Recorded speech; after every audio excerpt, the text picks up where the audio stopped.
like to share stories of the times where I've seen God active in my life, in the lives of people around me, and in the world. And almost once a week, I have some moment or event where I say, that's God at work.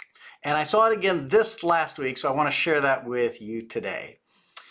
I went into our church office around 8 or 9 in the morning this last week and got a text from one of our church members.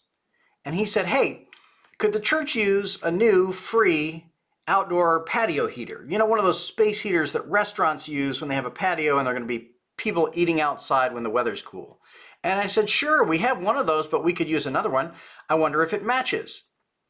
And I went outside to look at the one that we already had. But in the spot where the heater used to be, there was just a circle on the ground. I looked around and I couldn't find the heater anywhere. I thought maybe someone else had moved it to another part of campus, but it didn't seem to be anywhere. And then it occurred to me, I think maybe it got stolen.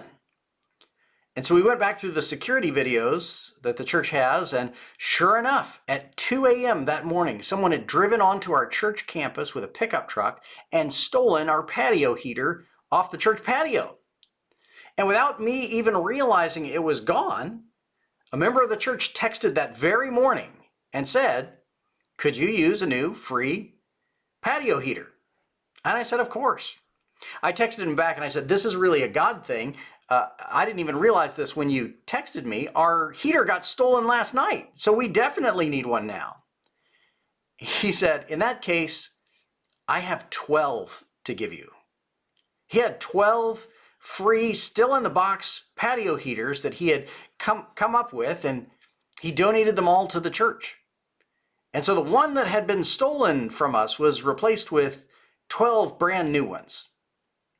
You ever have a time in your life where you feel like the world has stolen from you more than God could give back? Or the world has thrown you down to the ground in a way that God could never pick you up again? I think Jesus is just dying for the opportunity to repay us back 12 times what's been stolen from us, and to pick us up every time we've been thrown down by the world. It was actually this last Sunday that we opened a new worship service in a new spot on this campus, so I'm not surprised that something bad might happen the next day. It's sort of a sign that the forces of darkness are trying to get in the way of the church. And I'm not at all surprised that no matter what happens to us, the bad things that befall us along the way, that God sees it and attends to it and cares for us, and that He can give us back many times over what's been taken from us. So that, for me, was a very important God sighting this week. It's a reminder that God is waiting to care for us when we're down or when the world rips us off. There's a story in the life of Jesus where there are 5,000 people sitting waiting to listen to the teachings of Jesus, and the disciples gather around and say, it's getting close to time to eat and we don't have food for all these people. Send them away. Tell them to go back to their homes to get food. And Jesus says, you give them something to eat. And they say, how are we supposed to feed all these people? It'd take half a year's wages to feed all these people. We don't have that. All we have is 5 loaves of bread and 2 fish. And so Jesus blesses the bread and the fish and distributes it, and it feeds all 5,000 people. And when they collect the leftovers, there are 12 basketfuls.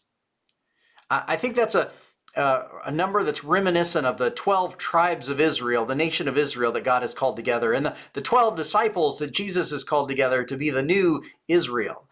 And I think it's a sign for you and I that when we don't have enough, when the world has left us with too little, that God always has enough.